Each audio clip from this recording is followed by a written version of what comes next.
Assalamualaikum warahmatullahi wabarakatuh. Hai, apa kabar semuanya kelas 7? Semoga dalam keadaan baik-baik semua ya. Di kesempatan ini, Miss Resti akan membahas bab terakhir di buku kalian. Jadi sebelum kalian melihat ini, pastikan kalian mengingat bahwa setelah melihat video Miss Resti, kalian sudah membaca buku paket di bab terakhir ya. Bab ini spesial banget buat kalian. Seharusnya kita bisa praktek langsung ya, bikin makanan, bikin minuman, tapi karena ada PSBB, jadi kita harus menahan diri untuk tidak praktek. Makanya kali ini Miss Resti akan menjelaskan saja teori tentang bab pengolahan ini ya. Oke, sebelumnya Miss Resti akan menjabarkan dulu tujuan pembelajaran dari bab ini. Kalian diwajibkan atau diusahakan untuk memahami rancangan pembuatan, penyajian, dan pengemasan aneka olahan pangan, buah, dan sayuran menjadi makanan cepat saji yang sehat pastinya dan berdasarkan konsep dan prosedur berkarya sesuai wilayah setempat. Nah, di sini kalian lihat ya, wah ini banyak banget bab pengolahannya. Tapi nggak usah khawatir karena Miss Resti sudah meringkas ke dalam satu rangkuman yang bisa kalian pelajari lagi nantinya. Makanya Miss Resti tidak bosan-bosan mengingatkan kalian jangan lupa baca bukunya, oke? Nah, ini bab 13 kita lihat dulu. Di sini adalah mengolah buah menjadi makanan dan minuman. Di bab 14 ada mengolah hasil samping buah menjadi produk pangan. Penasaran kan hasil samping itu apa? Nanti Miss Resti jelaskan ya. Kemudian di bab ke-15 itu ada mengolah sayur menjadi makanan dan minuman. Kemudian di bab 16 mengolah hasil samping sayur menjadi produk pangan. Oke, sudah siap? Nggak usah takut, nggak usah bingung karena ini banyak bab. Ini simple banget kok, oke? Lanjut. Nah, kita pertama dulu akan mempelajari atau misalnya akan menjelaskan mengolah buah menjadi makanan dan minuman. So simple, sebenarnya kalian sudah pernah melakukan ini. Tapi yang Miss Resti sampaikan di sini hanyalah contoh-contoh dari beberapa buah yang bisa kalian jadikan untuk makanan. Oke, sebelumnya Miss Resti akan menjelaskan dulu pengertian dari buah segar itu apa sih? Secara harfiah, pengertian dari buah segar adalah bahan pangan yang tidak memerlukan pengolahan dan sudah dapat dikonsumsi secara langsung. Jangan lupa dicuci ya. Kemudian, buah segar dapat dimakan langsung tanpa diolah terlebih dahulu karena rasanya sudah beraneka. Kemudian segar, bentuk dan warnanya juga menarik. Bagaimana? Sudah paham betul pengertian dari buah? Jangan sampai tertukar dengan sayuran ya. Oke, di sini ada contoh-contoh mengolah buah segar menjadi makanan. Nah, contoh yang pertama ini ada manisan. Kemudian yang kedua itu juga ada asinan. Yang di tengah ini sangat menggoda selera banget siang-siang kalian makan. Ini adalah salad buah.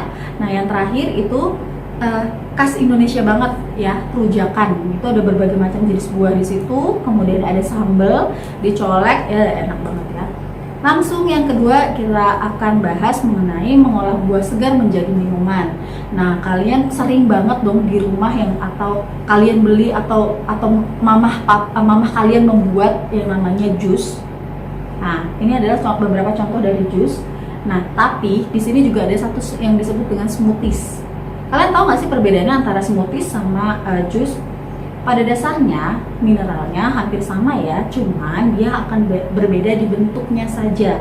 Pada umumnya jus itu seharusnya itu hanya sari patinya saja, sari pati dari si buah tersebut. Misalkan ya benar-benar bentuknya cairan gitu. Tapi kalau smoothies itu terdapat ampasnya juga, makanya dari cara makannya juga beda ya. Kalau misalkan jus ya benar-benar encer, tapi kalau smoothies itu benar-benar ada rasa-rasa ampas-ampasnya di situ. Secara vitamin itu sama aja, mau smoothies mau jus is oke.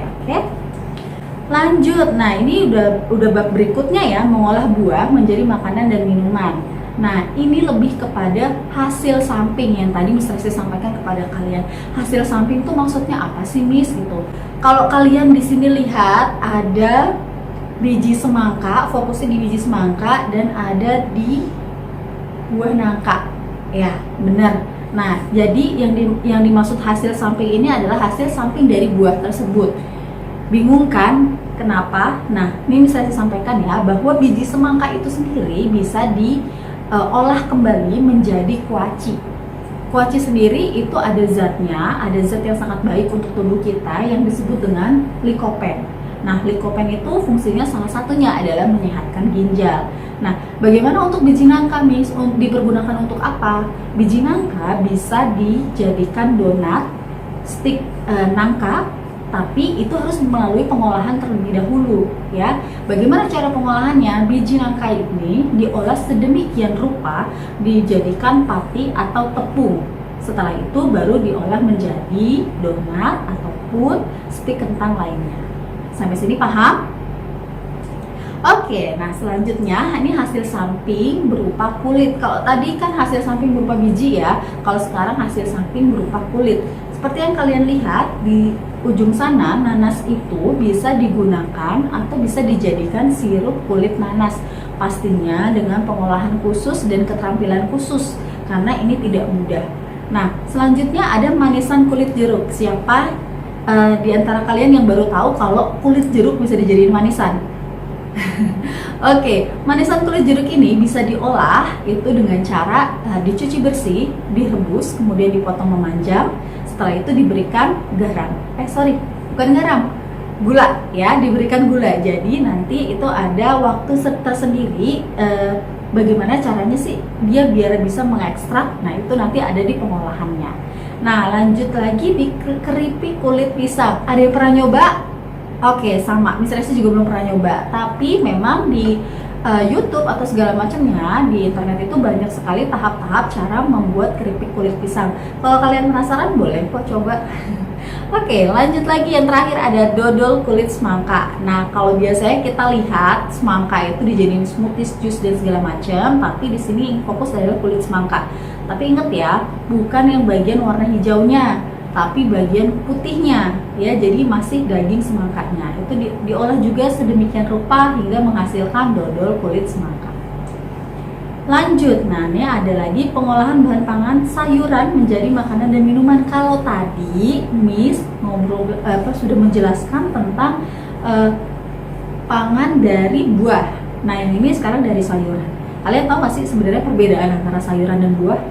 Jangan-jangan kalian sampai sekarang nggak tahu lagi. Oke, jadi kalau buah itu memang hasil ya, berasal dari pohon itu sendiri. Tapi kalau sayuran itu lebih kepada daunnya yang bisa dimanfaatkan untuk sayur-sayuran itu tadi. Nah, kalau misalnya dibacakan di sini adalah pengertian dari sayuran bagian vegetatif dari tumbuhan yang dapat dimakan baik secara segar maupun melalui pengolahan dengan cara dimasak. Sudah paham ya perbedaannya? Oke, kita lanjut.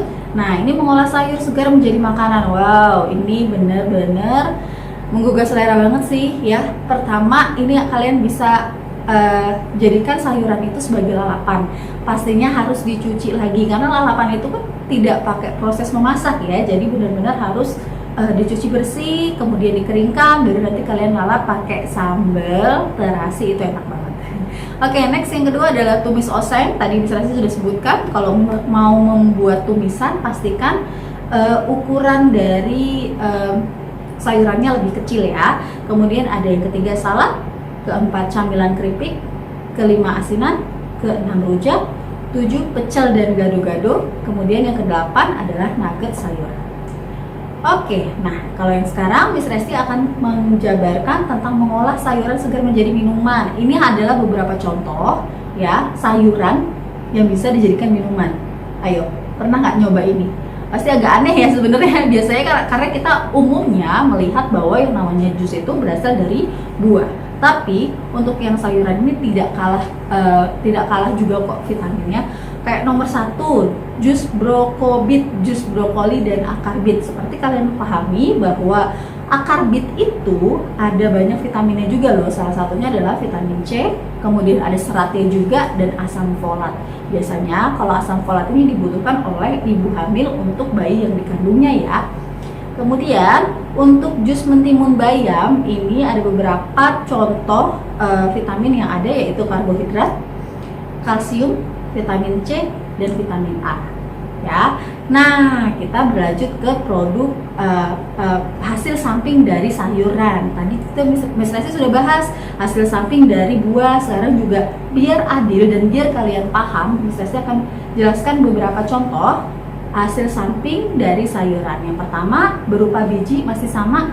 Di sini ada stik biji nangka, ya. Dilihat dulu ya. Ini polanya sudah seperti ini, bukan bijinya benar-benar gede-gede, tapi ini sudah udah dijadiin saripati atau tepung dari biji nangka tersebut.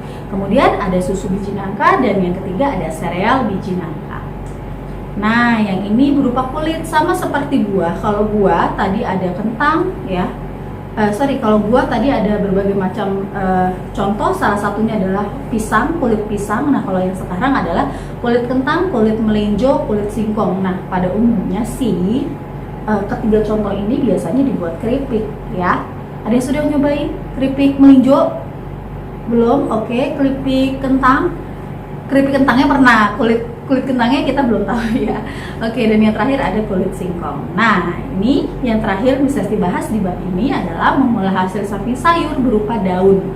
Nah, di sini yang bisa diberikan contoh adalah daun wortel dan daun labu. Ada yang tahu sambal tumpang? Misalnya saya juga belum pernah sih ngerasain. Cuman sambal tumpang itu di dalamnya ada sedikit daun wortel, ditambahin sedikit daun wortel gitu. Untuk rasanya misalnya juga belum tahu. Mungkin kalau kalian ada yang pernah tahu, kalian bisa komen di bawah rasanya kayak gimana, bahannya apa aja, kali aja misalnya bisa coba. Oke. Nah, selanjutnya yaitu ada daun labu. Daun labu ini ditumis menggunakan bawang merah, bawang putih sama cabai, kasih garam dikit, itu aja udah enak. Oke. Nah, semoga apa yang Miss Resti sampaikan kali ini bisa menginspirasi kalian. Jangan lupa ya untuk baca bukunya kembali, karena Miss Resti berharap sekali untuk ujian akhir tahun nanti kalian bisa mendapatkan nilai yang baik. Oke? Akhir kata, wabillahi taufiq wal hidayah. Assalamualaikum warahmatullahi wabarakatuh. Salam kreatif, santun, berbudaya.